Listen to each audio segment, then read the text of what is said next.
Criterios. Una entrevista de Mix de Medios.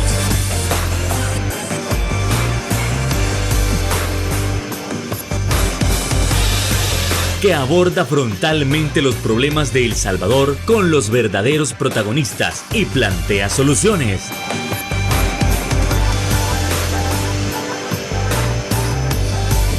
Criterios.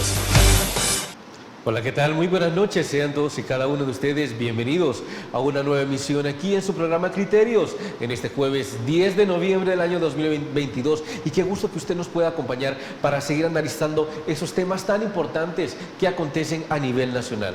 Como ustedes saben, nosotros aquí en Criterios nos encanta comparar esos análisis, esas perspectivas sobre los diferentes temas, como por ejemplo que se acerca el fin del TPS. Queremos saber ¿qué otros criterios se pueden sacar de este tema tan importante para nuestros hermanos en el extranjero? Vamos a hablar sobre si es correcto o no la continua destrucción de las lápidas alusivas a las pandillas y también lo que se está dando en torno al voto en el exterior y también la reforma a la ley del notariado. ¿Eso con quién? Bueno, con nada más y nada menos que la abogada y analista Lucrecia Landaverde. ¿Qué tal? Muy buenas noches, abogada. ¿Qué tal? ¿Cómo está? Hola, buenas noches. Gracias por invitarme. Como siempre, es un placer estar aquí hablando de temas tan importantes para toda la sociedad salvadoreña. Desde luego, y qué gusto que usted nos haya aceptado la invitación y no hacemos esperar más a nuestro público y vamos entrando en materia con ese primer tema como lo ha sido la destrucción de las lápidas en los diversos cementerios. Desde luego que son lápidas alusivas a las pandillas. A ver, para muchos esto está correcto porque se debe destruir la cultura la cultura pandilleril, ¿no? Para otros esto es un sacrilegio debido a que se menciona, mire, en todo caso pues ellos ya están pagando lo que hicieron pues en la otra vida. Entonces, ¿con qué criterios nos quedamos? Lucrecia Landaverde, por favor. Bueno, donde hay una población inculta, el show, el espectáculo, para distraer al hambre, vea usted, es importante. Sí. Si la gente está embelesada en unos actos teatrales que le monta el gobierno de turno, de pronto se le olvida que le chilla la tripa, que tiene hambre, y se entretiene y aplaude. Pero ¿qué hay detrás de toda esta agenda populista de los gobiernos? Pues mire, buscar la aceptación de una población que no está satisfecha, pero que le demostramos con unas actuaciones violentas, que son tiros al aire, mire usted, como esa destrucción a las lápidas de unas personas que no está comprobado si son de pandilleros. ¿Y qué tal si las lápidas destruidas son de los enemigos del carcelero, por ejemplo? Gente a la que el carcelero odia. Y digo carcelero porque yo vi al director de las cárceles, no sé, ya no se llaman centros penales, estos se llaman, si usted quiere, guetos, donde se llevan a la gente y muchos de ellos salen muertos de ahí. Se lleva a la población civil sin importar si ha cometido o no delitos. Las sendas violaciones a los derechos humanos son incalculables. La comunidad internacional se ha expresado ya y lo seguimos haciendo, los abogados que tenemos un poco de valentía de poder señalar todo esto que no está bien.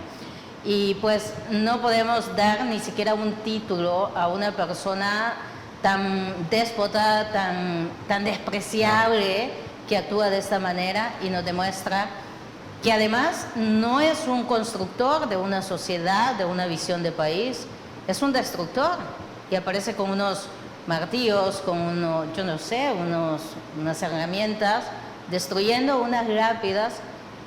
¿Cómo nos demuestra que esas lápidas destruidas verdaderamente pertenecen a pandilleros? ¿Cómo? ¿Quién?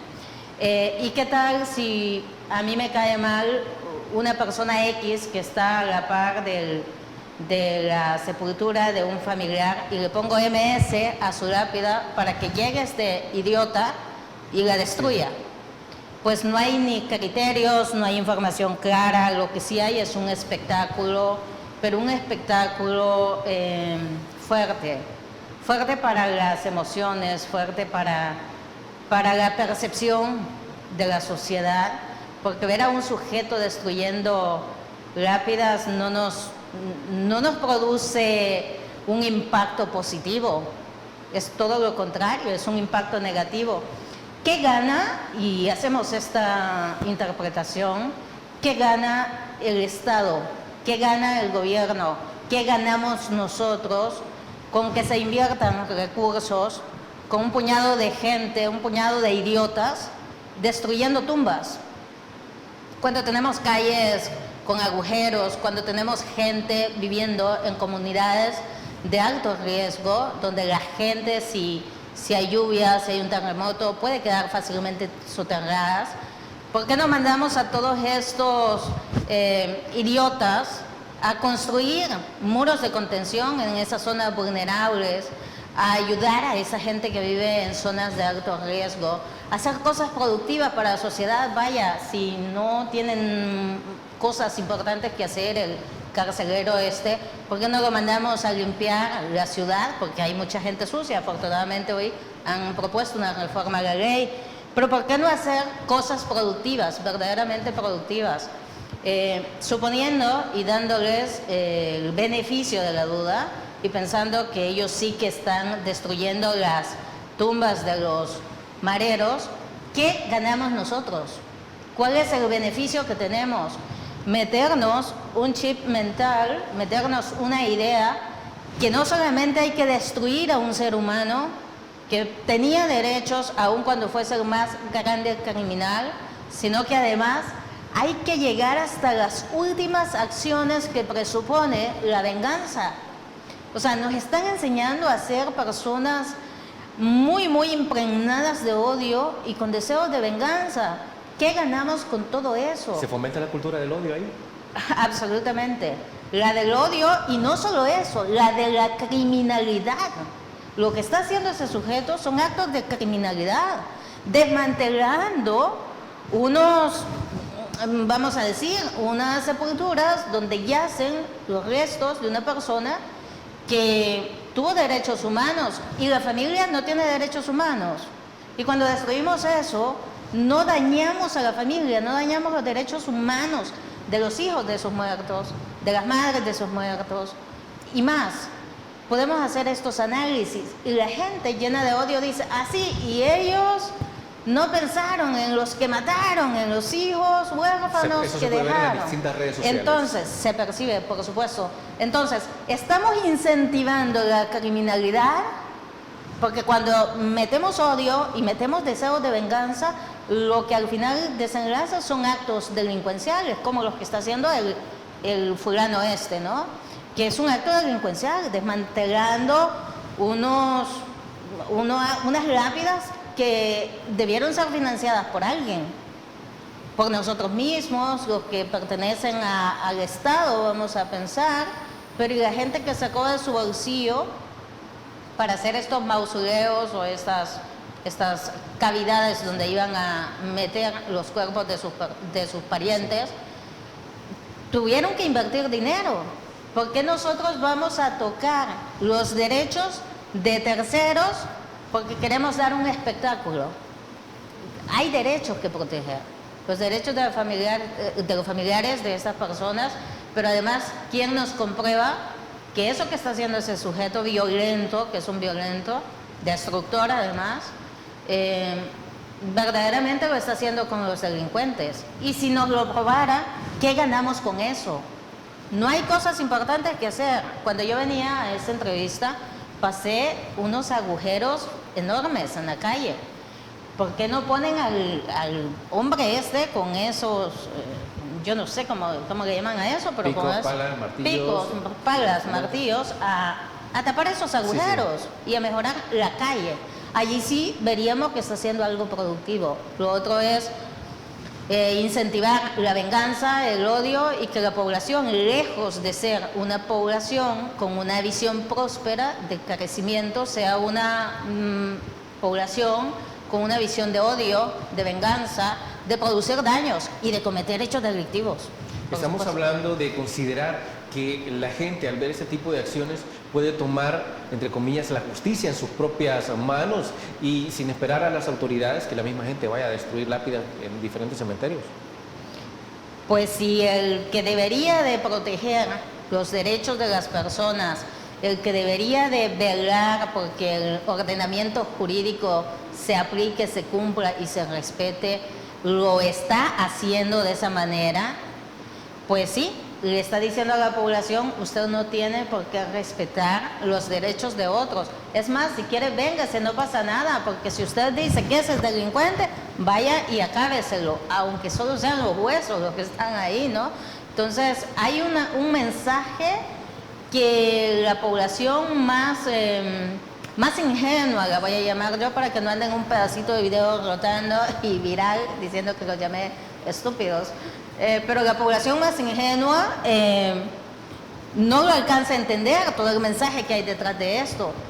Vaya, cuando el sujeto este hace el llamado y dice, si usted sabe que hay una lápida de un delincuente, llámenos, que la vamos a llegar a destruir. Es muy similar a las detenciones arbitrarias. Haga una llamada anónima, diga que este fulano es delincuente y si es mi vecino y me cae mal y si me obstaculiza el parqueo y yo me quiero deshacer de él, hago una llamada y llega un montón de idiotas con fusiles y placas y se lo llevan. Y me acabé a ese pobre ser humano, pero no solo a él, sino a su familia, pues se destruyen familias. Pues eso y más está sucediendo. Ok, y en el siguiente bloque quisiera que nos comentara cuáles son sus perspectivas respecto a lo que está pasando con el TPS. ¿Será el fin? ¿Será que se puede negociar? Hay que averiguarlo tras la pausa comercial. Ya volvemos.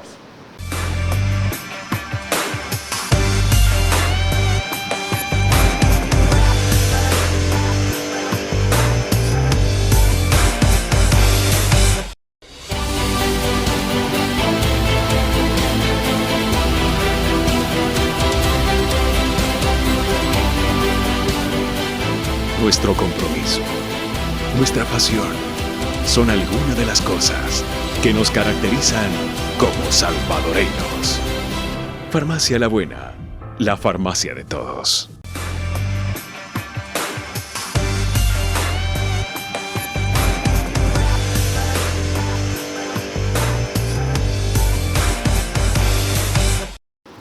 Ustedes saben, en los últimos días se ha hablado muchísimo del TPS respecto a si se va a acabar, si se debe todavía negociar o si ya no tenemos nada más que dialogar, que analizar y hay que aceptar que nuestros compatriotas están próximos a retornar a nuestro país. Lucrecia, legalmente es que se puede hacer algo o la decisión simplemente ya está tomada y no se puede hacer nada más. Debería el presidente y su gabinete estar haciendo lobby, buscar algunos acuerdos, acercamientos con el gobierno de Estados Unidos para ayudar a estas personas. Pero no está interesado en eso, solo le interesa el voto, solo le interesa que lo elijan, que lo prolonguen en el poder, que lo perpetúen en el poder, y no le importa cómo estén los tepecianos. Ya prácticamente no hay quien hable por ellos. Lo que vemos es a una embajadora que pues es una mujer muy hermosa y lo que sabe hacer es modelar ropa bonita, y porque la mujer es bella, pero no sabe más. Y entonces lo único que vemos es unas fotos y repitiendo un discurso que es muy desafiante. Yo veía un trozo de video que circulaba donde ella decía, y yo le dije al gobierno de Estados Unidos, al presidente Biden, que nosotros queremos ser como ellos, pero que no nos digan qué hacer. Vaya, y nos preguntamos, ¿eso es diplomacia? ¿Eso es negociación? Sí. ¿Eso es buscar un beneficio? ¿O es confrontación? ¿O es desafío? Es como que el que pide dinero en el semáforo me desafía a mí, que llevo, vamos a pensar, una camioneta y que lo puedo aplastar. Y me desafía y que me diga, vaya, haceme algo pues. Y le puedo echar la camioneta, ¿no? Esto es hipotético, es metafórico, no vayan a seguir diciendo que yo mato gente. Pero el tema es, un nadie desafía a un gigante. O sea, es una soberana tontería. Lo que debería estar haciendo es buscando acercamientos. ¿De quién es la moneda que nosotros usamos? El dólar. Es salvadoreño. Entonces, Estados Unidos de alguna manera nos gobierna, ¿sí o no? Y si no tenemos ni moneda propia. Tenemos a un puñado de gente allá, que yo no entiendo ese fenómeno, se saltan el muro, se ponen su vida al borde del peligro, cuando se van, se cruzan un río, se suben a un tren que también es muy famoso, se llama La Bestia, dejan a su familia, destruyen prácticamente a su familia, porque pues cuando se van abandonan a sus hijos, a sus mujeres, a veces ya hasta nuevas familias se forman de esas familias desintegradas, ¿no? Pero se pasan al otro lado del muro con unos carteles a gritar que aman al gobierno actual, que aman a Bukele, porque están enamorados de él.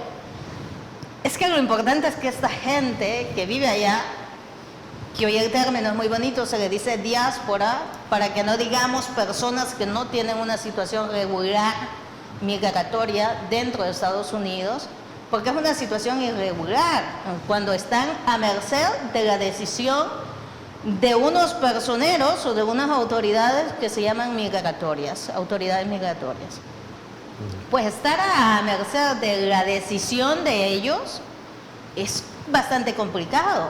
O a que te pillen en alguna zona de Estados Unidos y vean que sos un indocumentado, que también es un término bien dicho. Lo que pasa es que hoy les han enseñado a que los llamemos con un cuidado.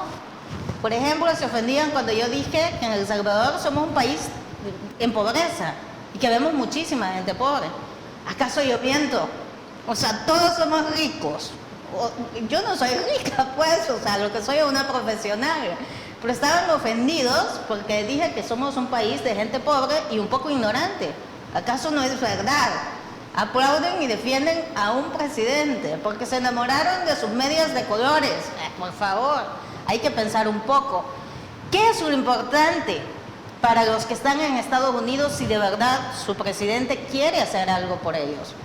Bueno, hacer lobby, buscar acuerdos, tocar puertas para que les puedan conceder este permiso temporal para que estas personas puedan seguir en Estados Unidos sin temor a ser deportados, y eso se llama TPS. Lo que les están ofreciendo es el voto. Han hecho una ley que es desastrosa para emitir el voto. Y ellos, en su muy poca capacidad analítica o de entendimiento, le dan las gracias a estos políticos por haber aprobado una ley para que voten. Y les dicen que nadie jamás antes había pensado en ellos. Y es que si un político me dice y le van a decir a usted y nos van a decir a todos en campaña que votemos por ellos, y tendríamos nosotros, bajo esa lógica, decir muchas gracias, usted está pensando en mí porque me está pidiendo el voto. Es una soberana tontería, no está pensando en mí, está pensando en utilizarme a mí para que yo le dé unos privilegios y unos beneficios, incluso de robarse mi dinero, mis impuestos. No me está ayudando, me está pidiendo que yo le ayude a él. Entonces, no les están ayudando a estos salvadoreños en el exterior. Los están instrumentalizando, los están utilizando bajo la idea que hoy tienen derecho a elegir. Si yo a usted le pongo acá, este es un vaso de agua, pero si este fuese un vaso de Coca-Cola, y le digo a usted, vaya, póngale, son 2 vasos de Coca-Cola, el suyo y el mío, y le digo, aquí están estos 2 vasos. Como usted tiene la libertad de elegir, se toma ese vaso azul o este verde de Coca-Cola, vamos a suponer. Sí. Le estoy dando, o de agua, tenemos agua, o de agua, le estoy dando oportunidad de elegir. La verdad es que no, porque el vaso tiene agua, o si tuviera Coca-Cola, usted no está eligiendo, va a tomar lo mismo, la Coca-Cola. ¿Qué le están diciendo ellos cuando le dicen, hoy tiene derecho a elegir? ¿Cuántos candidatos a presidentes hay?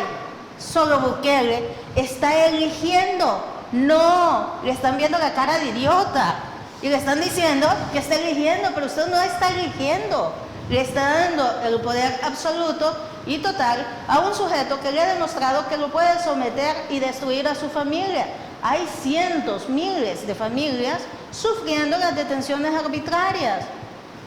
Si nos vamos a analizar qué beneficios hemos tenido con este gobierno, cuáles son las obras, no hay, solo hay maquetas.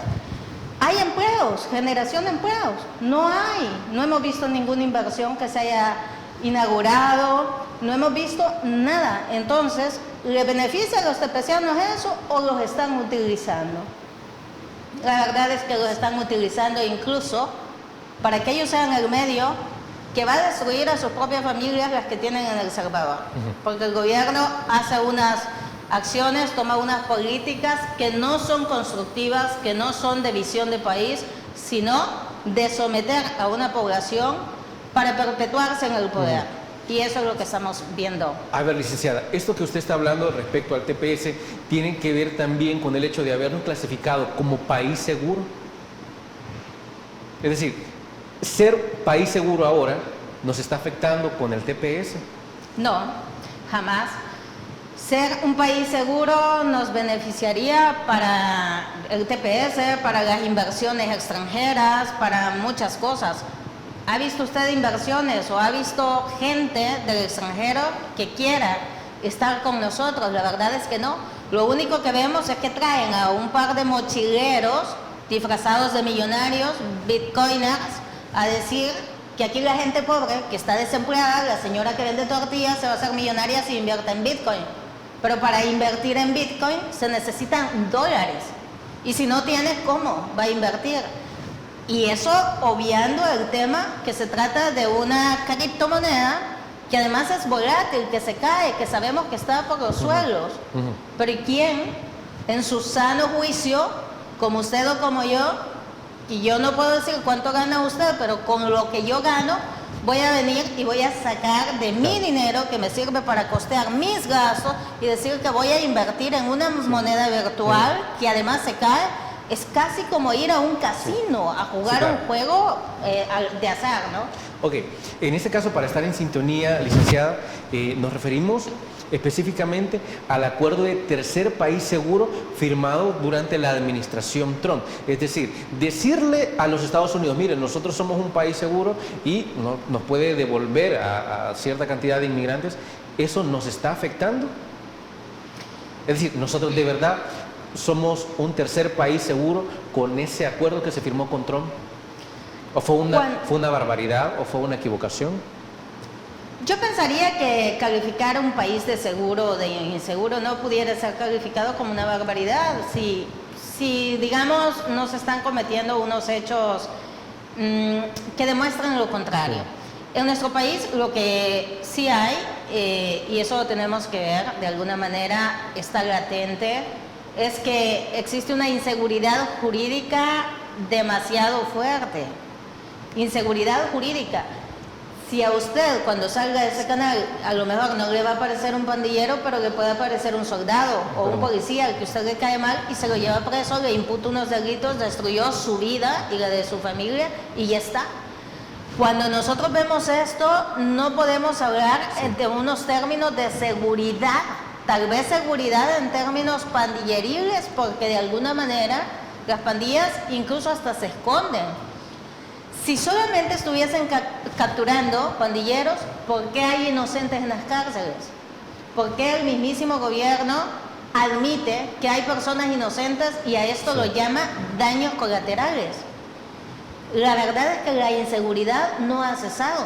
Que sí hay pandilleros presos y los están encarcelando a muchos de ellos, eso es una obviedad.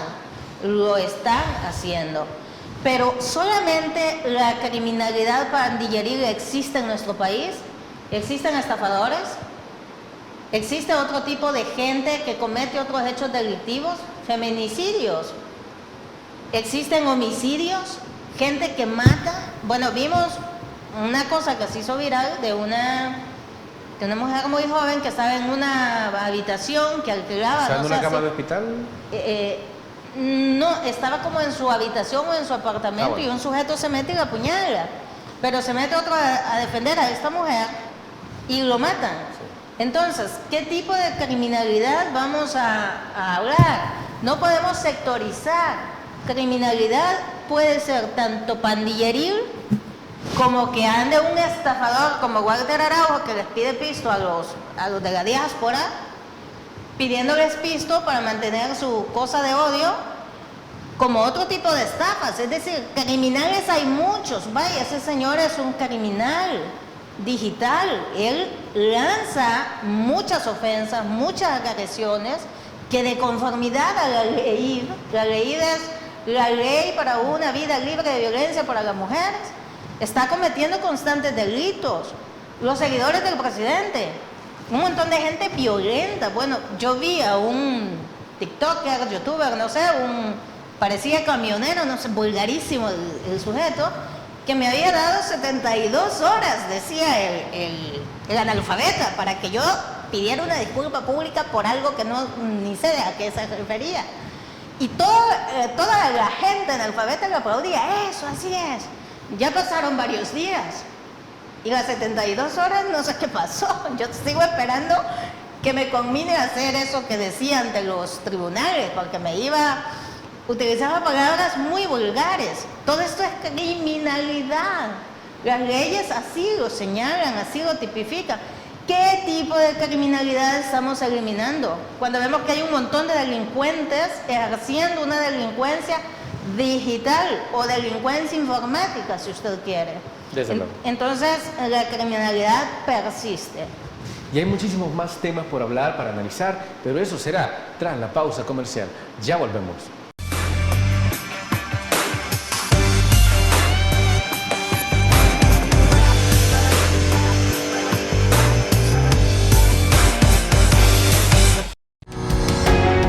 Samvar, una empresa que cree en la sostenibilidad ecológica y en la cultura de productos biodegradables en El Salvador, decididos a proveer las mejores soluciones en limpieza, porque cuidar el medio ambiente es tarea de todos.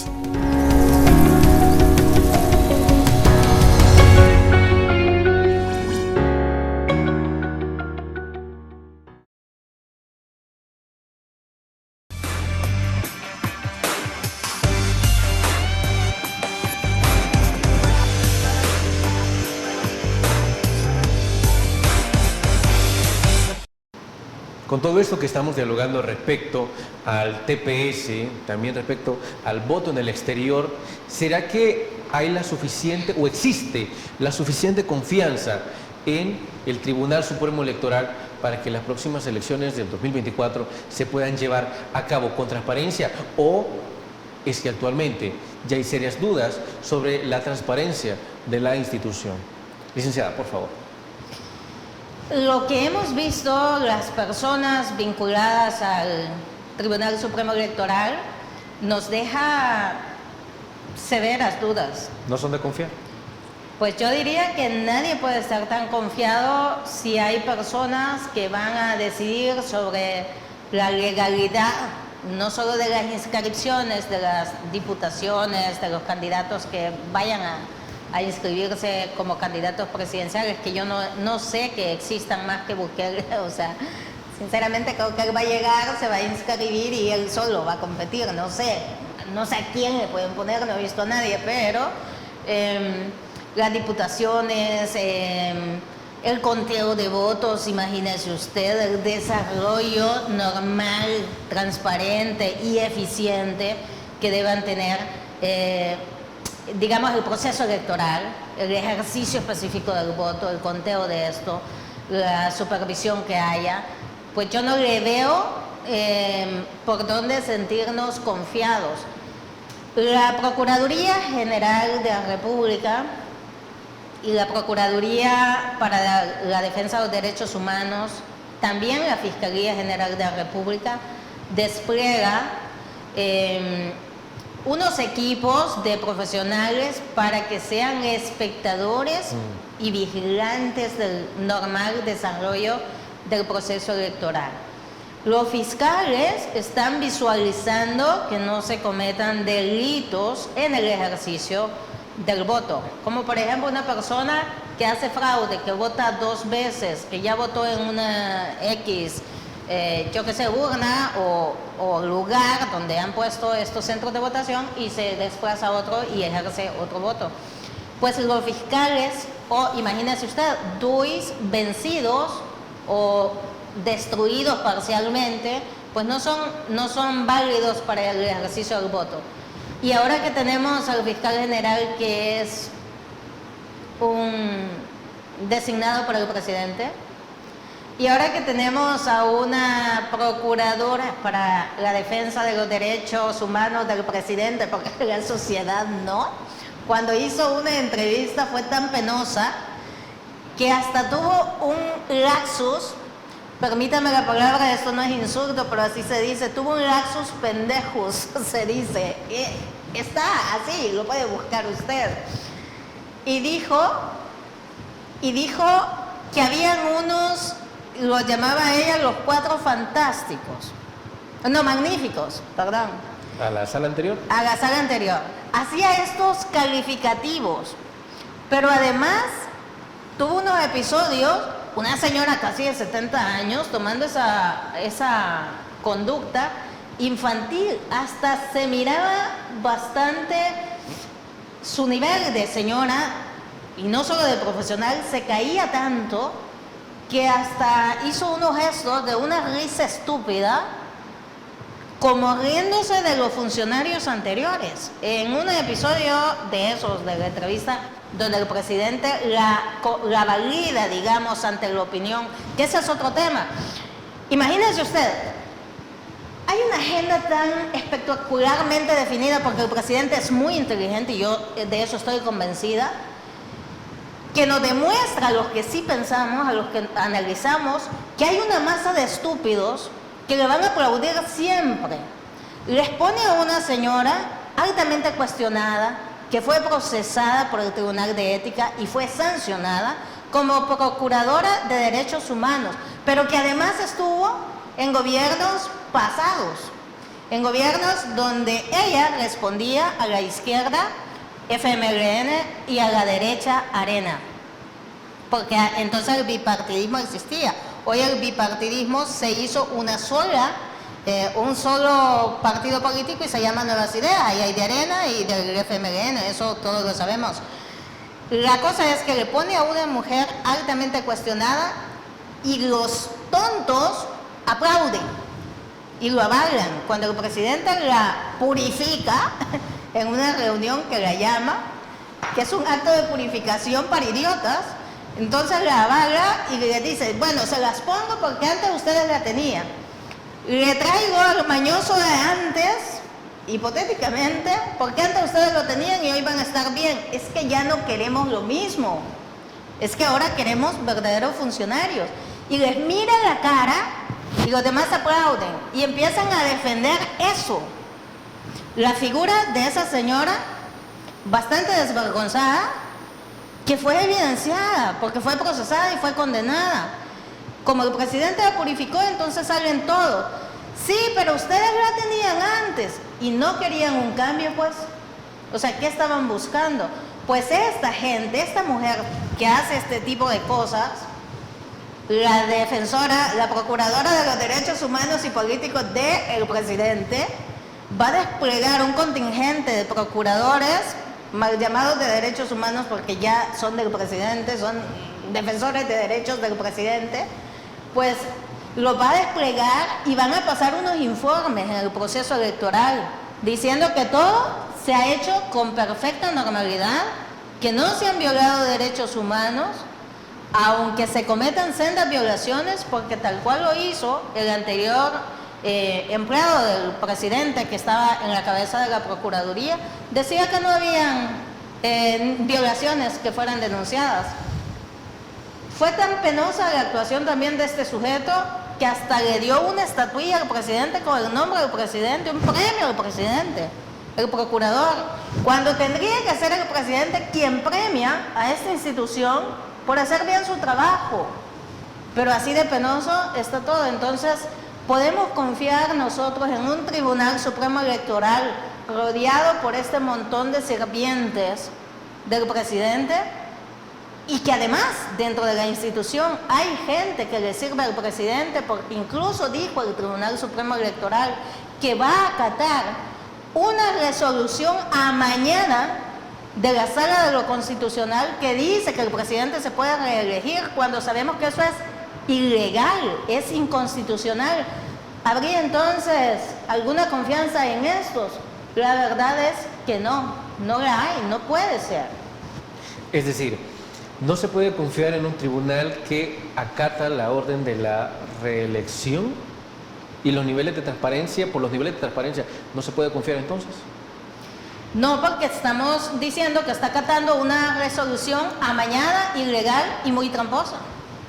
Entonces, en ese sentido, si el tribunal de repente, ponga algún caso bastante hipotético, retrocediera, digamos el próximo año, hablando de entrar en un año preelectoral, ¿se podría recuperar la confianza?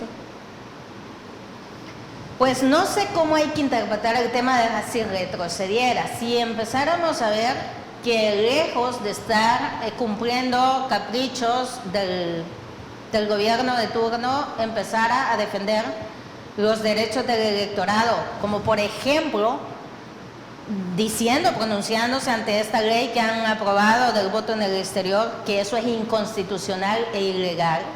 ¿Por qué?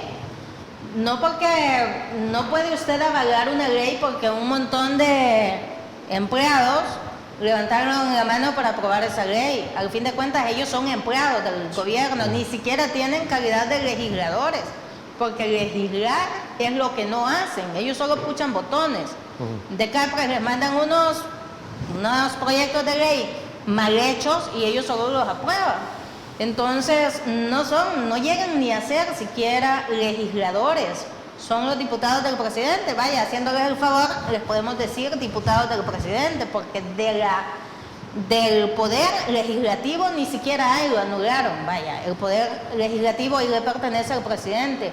Un Estado, para que sea democrático, constitucional y que se respeten los derechos, debe haber una división de los tres poderes del Estado: poder judicial, legislativo y ejecutivo. ¿Quién tiene el poder legislativo? El presidente, ellos son mayoría. ¿Quién tiene el poder ejecutivo? El presidente, él es la cabeza del ejecutivo. ¿Quién tiene el poder judicial? El presidente, él puso a los magistrados, puso a la procuradora que acabamos de ver haciendo ese papel bochornoso, puso al fiscal general de la República. ¿Qué hay? ¿Qué división de poderes hay? No la hay. Por eso es que la gente con mediana capacidad de entendimiento puede entender lo que quienes tenemos algún nivel académico les decimos, que sí que estamos en una dictadura. No hay división de poderes y se han hecho un montón de cosas patéticas, absurdas y condenables. Ok.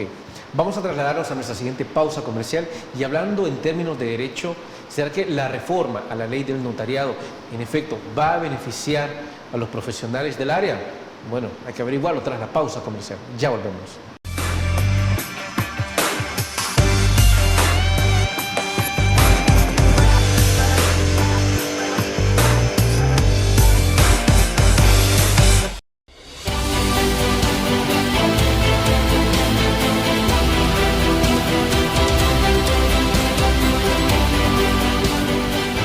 Nuestro compromiso, nuestra pasión, son algunas de las cosas que nos caracterizan como salvadoreños. Farmacia La Buena, la farmacia de todos.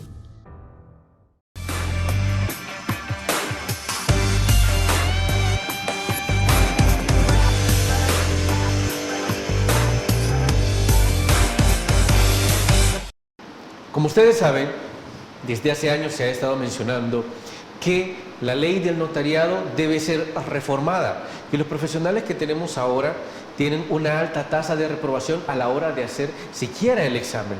Entonces, ¿la reforma que se está haciendo actualmente es idónea, es adecuada, es indicada o nos estamos equivocando nuevamente?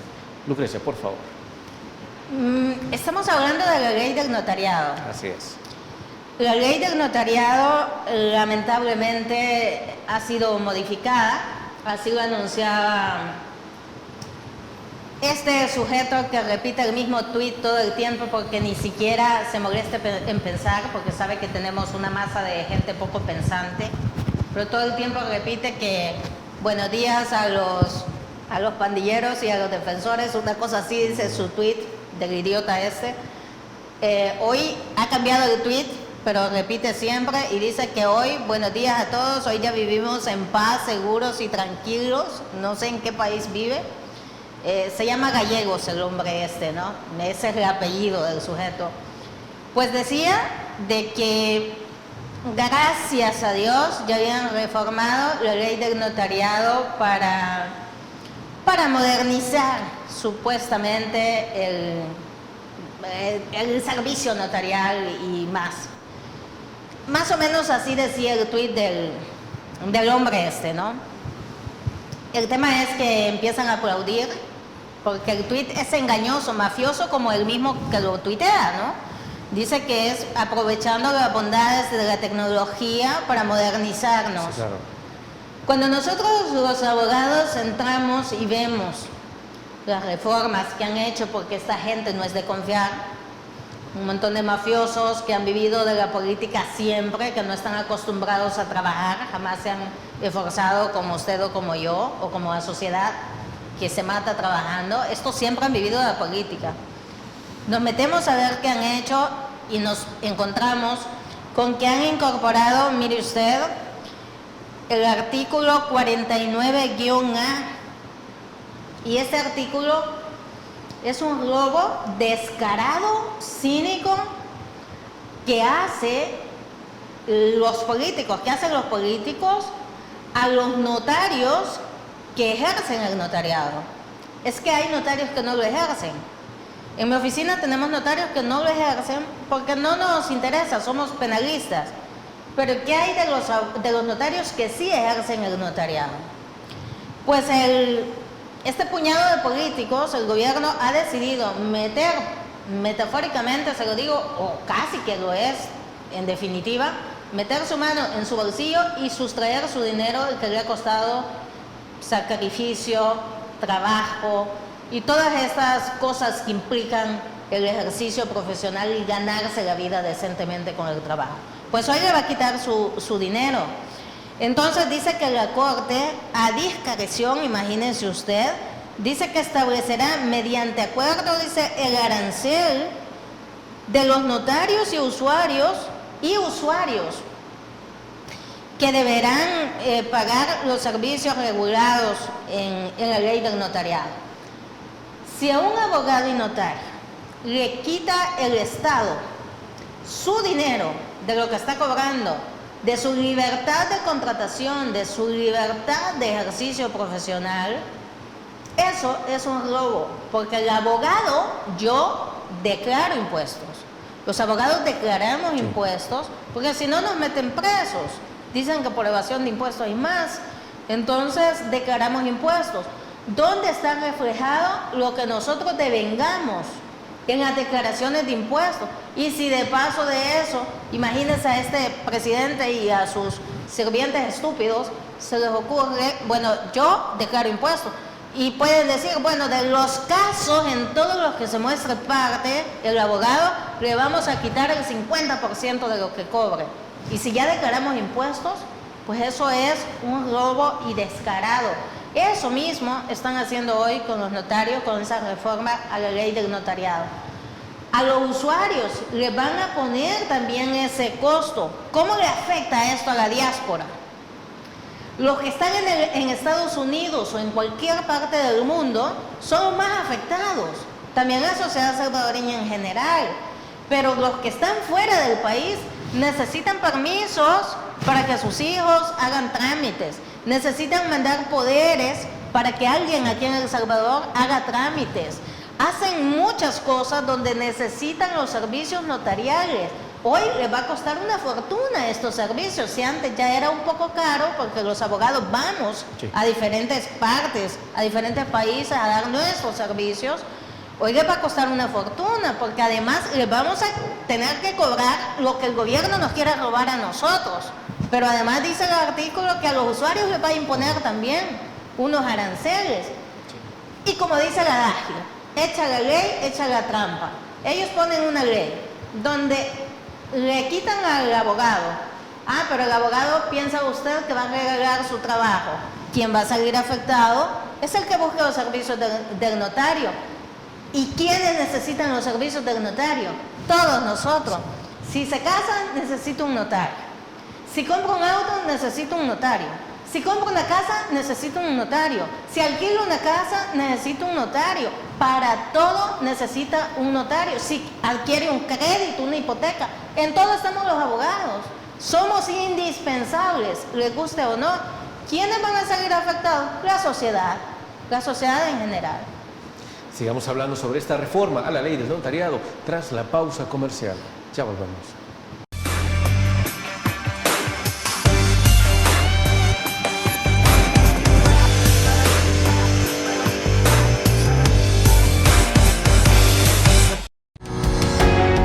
Samvar, una empresa que cree en la sostenibilidad ecológica y en la cultura de productos biodegradables en El Salvador, decididos a proveer las mejores soluciones en limpieza, porque cuidar el medio ambiente es tarea de todos.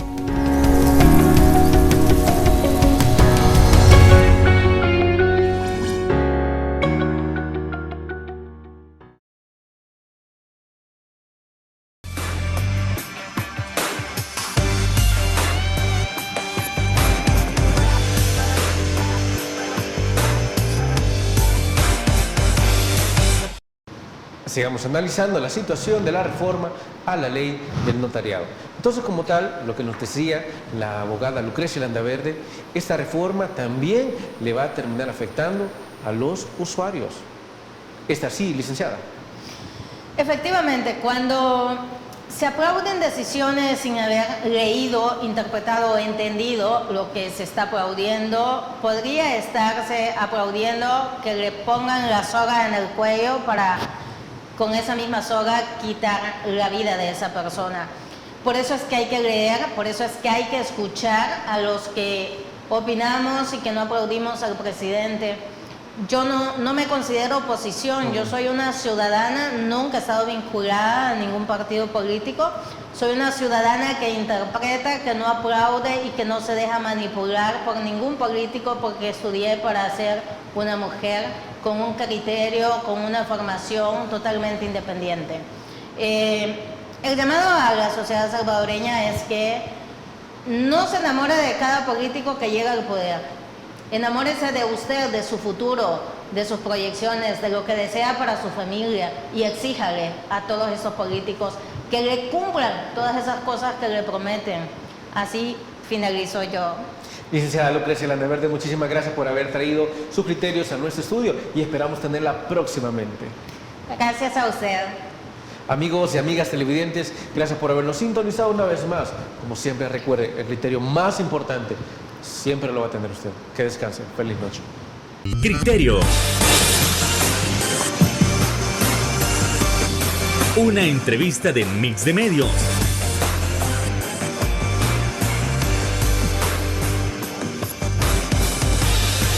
Que aborda frontalmente los problemas de El Salvador con los verdaderos protagonistas y plantea soluciones.